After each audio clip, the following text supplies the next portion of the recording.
자, 조차가 파헤친다. 정치 이슈 짚어드리겠습니다. 경성대 조경근 교수, 부경대 차재권 교수 함께하겠습니다. 어서 오십시오. 네, 안녕하세요. 네, 어서 오이소.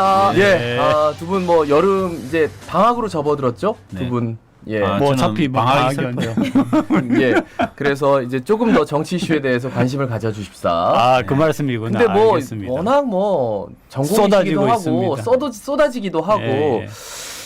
일단 윤석열 대통령 그 나토 순방에 대한 평가가 여러 가지로 좀 엇갈리는 것 같아요. 일단 조경근 교수님 먼저 한번 여쭤볼까요? 저부터 얘기를 할까요? 네네. 예. 네, 첫 번째는 이제 그 보도되는 뉴스 자체가 뭐 그럴 수밖에 없는 측면이 있지만 가십 위주로 되고 있다라고 하는 가십거리가 거는 많다. 가가지고 어떤 정책을 하고 어떤 목표를 가지고 하는 점을 가지고 좀 비판할 건 비판하고 예. 또 기대할 건 기대해야 되는데 이제 그런 점이 좀 있다는 거는 또 말씀을 드리고 그럼에도 불구하고 뭔가 좀 이게 좀 어수선하고 대통령이 한 나라의 국격을 가지고 어디를 방문하고 그것도 또 하나의 나라를 방문한 게 아니라 여러 나라의 그 원수들이 만나는 그런 자리 같으면은 철저하게 해야 되는데 뭔가 지금 체계가 전혀 잡히고 있지를 않다. 이런 것들은 굉장히 좀 안타깝고 아쉽다. 그런 말씀을 먼저 드릴게요. 예. 그러니까 의전 실수가 좀 잦아서 좀 본질이 좀 숨겨진 것도 있는 것 같아요. 어떤 성과가 났는지 잘 모르세요? 저는 본질이 뭘 숨겨졌는지 제가 좀 이해를 잘 못하겠는데 그건 나토라고 하는 거는 기본적으로 국방에 관한 방위에 관한 문제를 안보에 관한 문제를 다루는 데입니다. 네네. 그러면 가서 안보에 관한 문제에 집중해서 정상들하고 이야기하고 그 속에서 우리 역할이 뭐 있는지에 대한 이야기들을 해야 되는데 네네. 거기 가서 원전 셀즈 했다고 자랑하고 계시는 대단히 원전 셀즈는 이유나 네네. 아니면 G7 같은 데 가서 하셔야 되는 거예요. 사실은 제대로 그 지점을 제대로 못 찍고 계셨던 거죠. 저는 그 본질이 뭔지를 제대로 모르고 가셨다. 그래서 저는 대통령이 가실 때 그랬잖아요. 그냥 이거는 인사하고 하는 그 정도 수준이다. 잠깐 얼굴이 끼고 그거는 다음으로 오히려 더 밀면 낫다는 된다. 거죠. 네. 그런데 그걸 넘어서서 그 회의가 다루지 않아야 될 의제들에 너무 집중하고 뭐 이런 모습들이 저는 오히려 더 안 좋았다. 그렇게 평가해야 되지 않을까 싶습니다. 조금 부정적인 평가가 조금. 근데 그 이럴 수는 있어요. 뭐 나토라고 하는 그 전체적인 그 열리는 회의 네네. 자체는 그렇지만 거기에서 한 사람 한 사람 정상들을 만나는 부분들이 있으니까 그리고 뭐 기회는 찬스라고 거기에 가가지고 한다라고 하는 건데 문제는 이제 나토라고 하는데 갔으니까 예. 거기에서 뭘 하려고 간 건지 뭘 한 건지 뭐 이런 얘기가 없는 부분은 조금 그렇다라고 하는 뭘 할 게 얘기죠. 없는데 미국이 갔어요? 부르니까 간 거죠. 미국이 부르면 가야 되는 건 맞아요.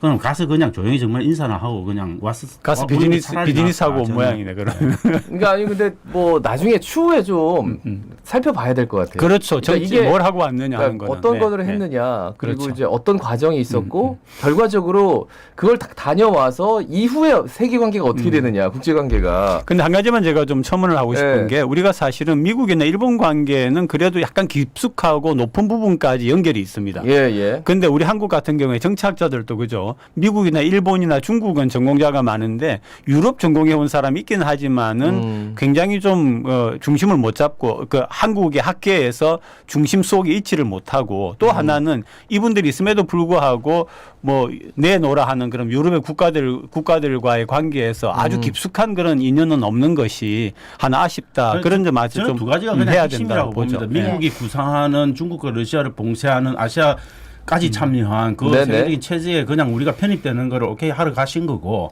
그 속에서 저희들은 중국이라고 하는 거대한 우리의 무역 파트너를 이뤄야 될지 말아야 될지에 대한 고민을 해야 되는 거고 예. 저는 그 두 가지가 성과라면 성과죠.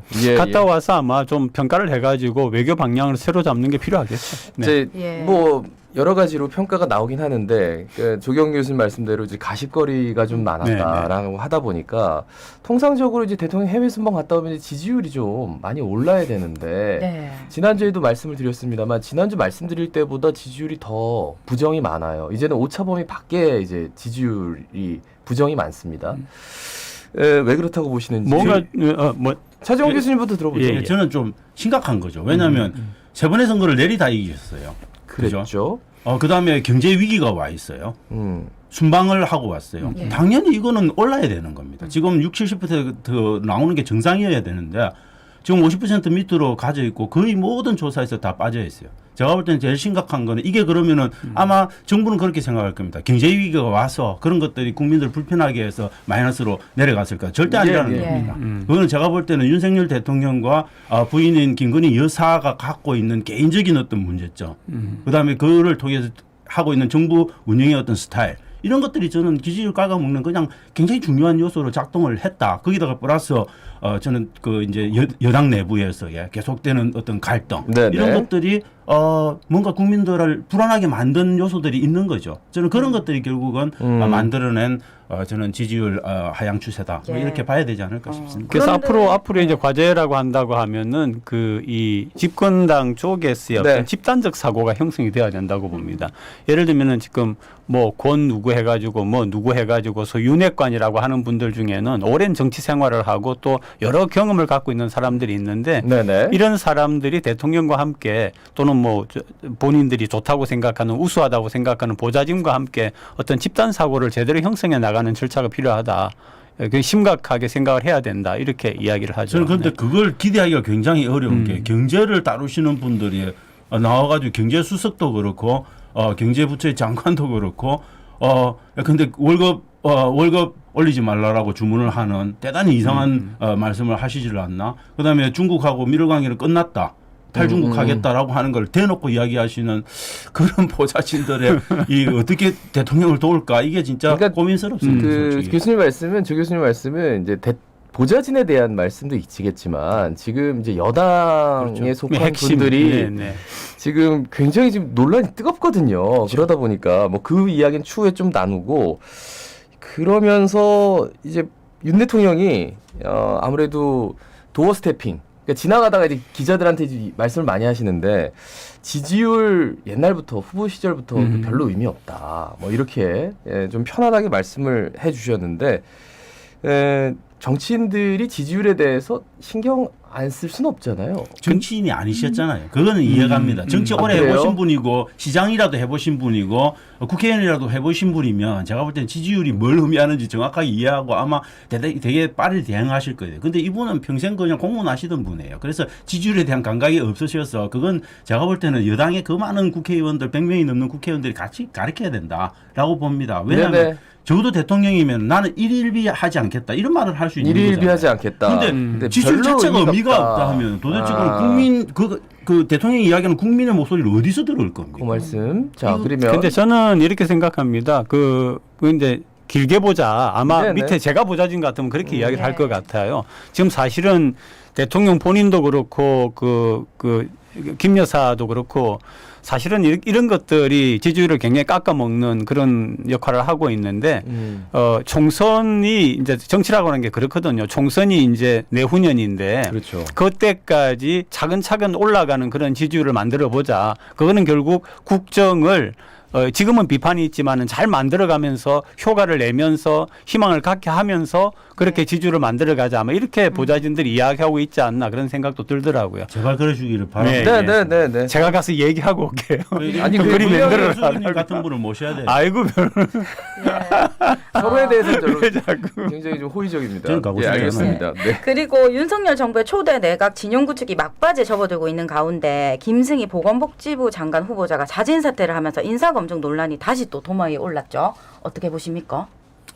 인사검증 논란은 우리 조 교수님부터 먼저 하시죠. 아이고 임사검증은 정말 이게 아까 제가 말씀드린 것처럼 시스템 자체가 약간 허물어진 느낌이 들죠. 옛날에 그 청와대라고 하는 게 있을 때는 그래도 어느 정도는 열심히 하는 그런 시스템이 있었는데 지금 용화대라 합니까 뭐라고 합니까 이렇게 옮겨오고 나서는 대통령실 이렇게 예, 얘기하더라고요. 대통령실이죠. 그런데 네. 이 느낌이 뭔가 좀 어수선하다는 느낌, 뭔가 체계가 안 잡혀 있다는 예. 느낌, 뭔가 좀 갖출 게 갖추어져 있지 않다는 그런 느낌이 들어서 아마 그런 곳에서 나온 결과가 아닌가 그런 생각이 저는 들더라고요. 그게 네. 그건 뭐 그렇게 다 좋고 인사는 항상 실패할 수도 있고 그건 욕먹기 마련인데 저는 그거를 다 전 정부와 비교해서 문정부 때 뭐 제대로 뽑은 사람이 제대로 된 사람이 있냐라고 이야기하면은 자기 얼굴 보고 자기 침 뱉는 거죠. 그런 말씀을 하시는 게 격이 안 맞는 거죠. 저는 이제 앞으로는 정말 지나간 정권하고 자꾸 비교해서 하시면 안 돼요. 미래를 보고 가셔야 되는 거니까 미래만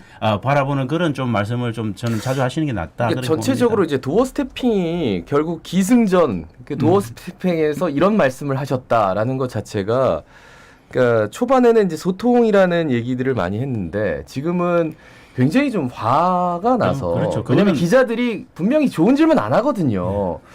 거기에 대해서도 좀 계속 리스크를 감수해야 될까? 저는 당연히 처음부터 저는 도어 스태핑 같은 것들은 외국에서나 가능한 문화고 아직은 우리는 그런 것들을 쉽게 받아들일 수 있는 정치 문화가 제대로 기반이 안 갖춰져 있는 상태에서 저는 매일 하는 거는 정말 무리다. 그래서 저는 격주로 한다든지 아니면 일주일에 한 번 정도 그래도 다른 대통령과 달리 국민하고 직접 소통하는 모습을 보여주는 건 맞다. 그렇지만 이렇게 매일매일 출근길에 하는 거는 계속 문제를 낳을 수밖에 없기 때문에 도어 스태핑은 빨리 정리돼야 된다. 그렇게 봅니다. 그러니까 말이 또 다른 화를 부른다라고 하잖아요.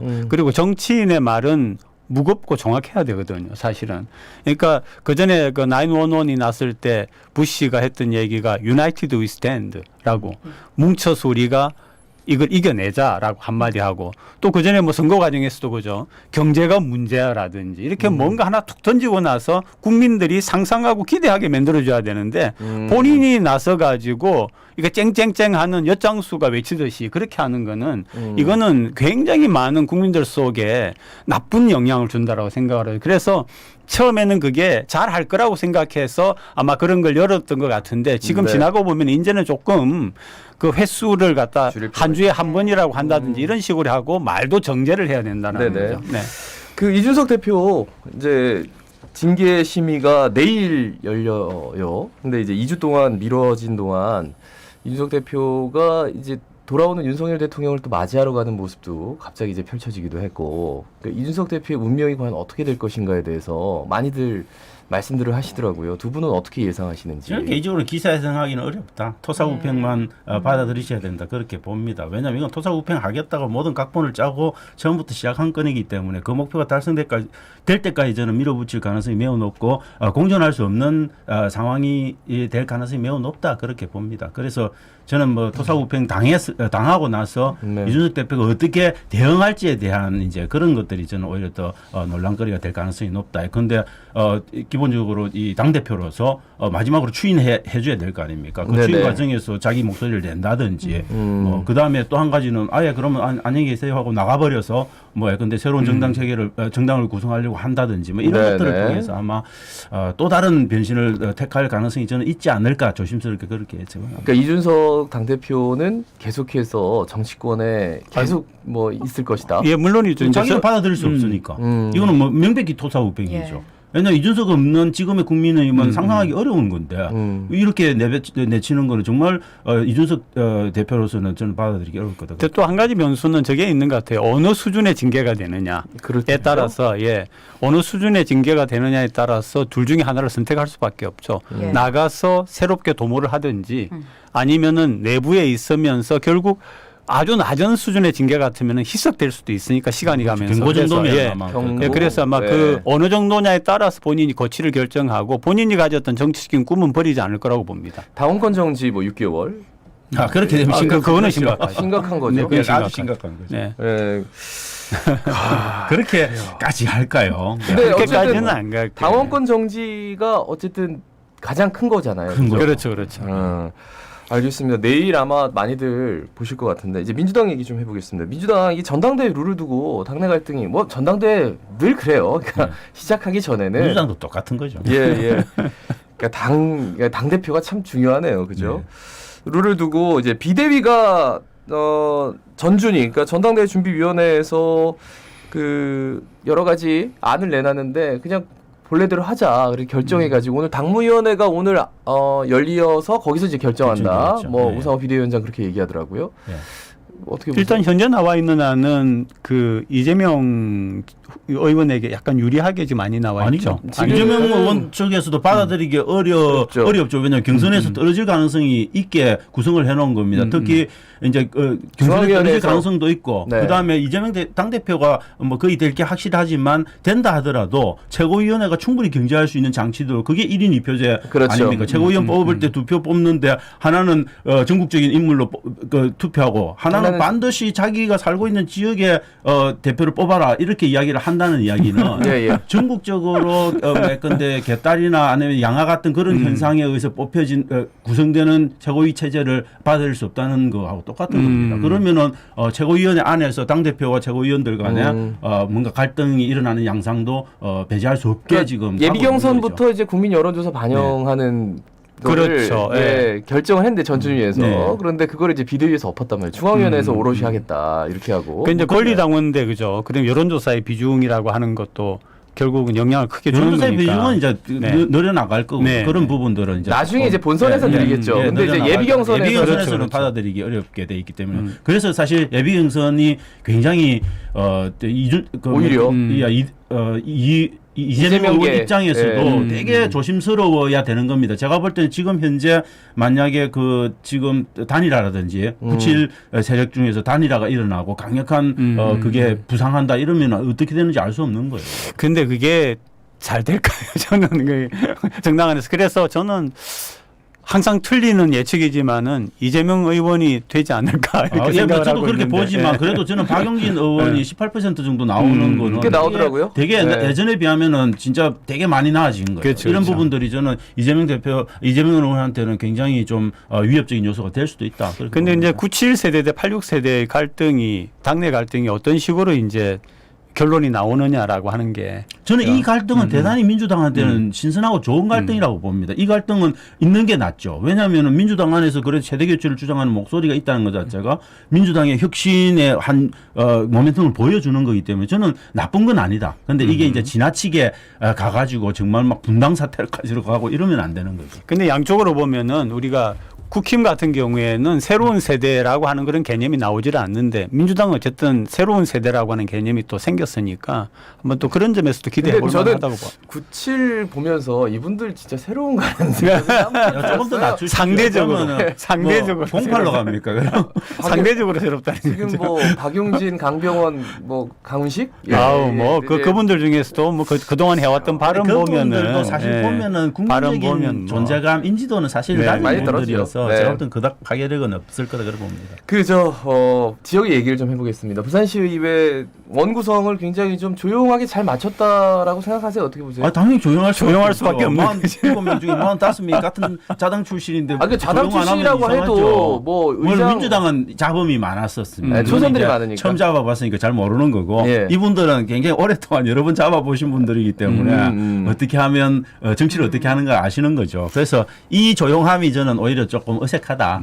그래서 오히려 국민의힘 45명 의원 안에서도 서로 생각이 좀 달라야 되고 그래서 정말 여당이지만 야당 같은 역할을 하는 그런 의회를 조금 기대해야 되지 않을까 그런 생각인데 너무 조용하게 가서 저는 오히려 불안하다 그렇게 그러니까 오히려. 처음 의장 선출한다고 나왔을 때에 이제 이렇게 선수가 있지 않습니까? 그렇죠. 볼 적에 경쟁 하나 했더니 당연히 이제 다선이 또 의장을 맡으시고 네, 그다음에는 쭉 정치 문화가 정치 문화 그런 것 같아요. 그래서 위원장들도 딱 보니까 그런 식으로 되어가지고 이제 안에 견제와 경쟁이 있을 때 유리하다라고 보는데 한번 또 두고 보죠, 뭐. 네. 국회의는 이제 원구성을 굉장히 극적으로 타결했는데 앞으로 뭐 할 일이 많습니다. 그래도 사개특위 때문에 싸울 거고 뭐. 사개특위.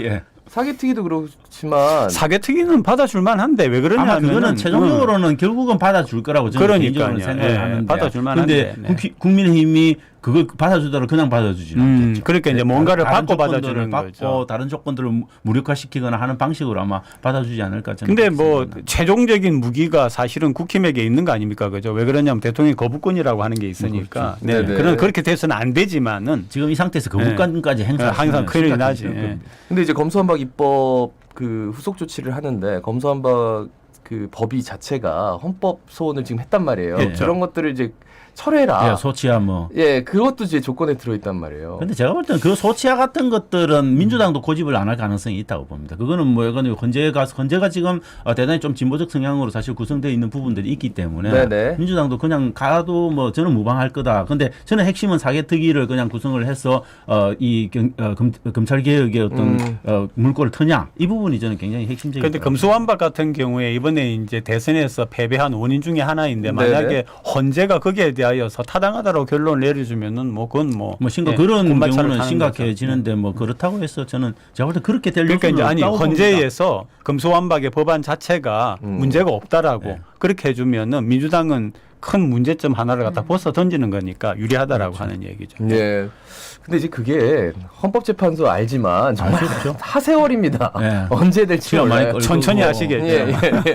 아, 그래서 지금 이제 전체적인 구도가 이제 과연 이제 전당대회 이후에 또 이준석 대표가 이제 징계를 받은 이후에 만약에 어떻게 될 것인가, 조금 잠잠해질 것인가에 대해서는 아무도 그렇게 생각 안 하시더라고요. 저는 잠잠해질 수가 없고, 야, 근데 이준석 대표가 그냥 말 쉽게 하시는 분은 아니에요. 네. 제가 볼 때는 말 속에 뼈를 항상 넣어서 하시는데 끝까지 간다라고 하면 그분은 저는 끝까지 갈 거다. 그분이 어떤 예컨대 뭐 자기가 갖고 있는 개인적인 허물 때문에 정치적인 생명에 어떤 그게 오더라도 저는 네. 가지 않을까. 결국은 그래서 아마 정계 개편 까지도 정계 생각을 개편까지도. 왜냐하면 총선을 앞두고 있어서 공천 못 받는 많은 분들이 다른 정당 찾으려고 노력하실 거예요. 근데 문제는 저는 그런 과정들이 아마 겹쳐지지 보수당은 않을까. 이제 다른 정당 찾아가지고 가셔서 그렇게 크게 재미를 못 아마 봤거든요. 못 보지만 그래도 정치 역사적으로. 그만두시는 것보다는 뭔가들 하시는 게 낫죠. 종영 교수님 마지막으로 말씀. 네, 저도 뭐 그 어쨌든 도덕적인 그런 문제가 어떻게 결론 날지 모르지만은 이준석 정치인이 한 사람이 있다라고 하는 것 자체가 굉장히 저는 중요하다라고 생각을 하고요.